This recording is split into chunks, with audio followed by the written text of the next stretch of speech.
নোয়া স্কয়ার এটা মডেলটা কত? এটা 15 মডেল, 20 সালে রেজিস্ট্রেশন করা। জিআই প্রিমিয়াম না এটা? জিআই প্রিমিয়াম প্যাকেজের, আচ্ছা এবং হচ্ছে এটা নন হাইব্রিড তেলের গাড়ি।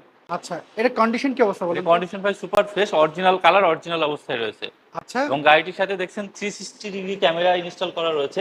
আচ্ছা এবং তার পাশাপাশি এই জিআই প্রিমিয়াম প্যাকেজগুলোতে কিন্তু ভিতরে লেদার ইন্টেরিয়র হয়। আচ্ছা তার ধারাবাহিকতা এটাও ভিতরে লেদার ইন্টেরিয়র। এবং এখানে কিন্তু একটা রেফ্রিজারেটর অপশন রয়েছে, যেটা কিনা জিআই প্রিমিয়াম প্যাকেজেই থাকে।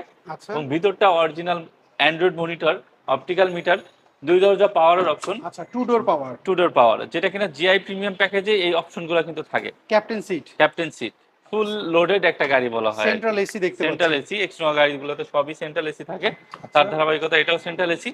এবং পাশাপাশি জিআই প্রিমিয়াম তেলের গাড়ি, আমরা কিন্তু এক্স স্কোয়ার গুলো ম্যাক্সিমাম পাই হাইব্রিড গাড়ি, হুম কিন্তু এটা কিন্তু তেলের গাড়ি ভাই, আচ্ছা, এটা তেলের গাড়ি। ফুললি তেলে চলে। এখনো সিএনজি এলপিজি কিছুই হয় না, 100% অকটেন কোন ডিজেল। রিক্সার আচরটা তো কোনো রয়েছে? রিক্সার আসন নাই।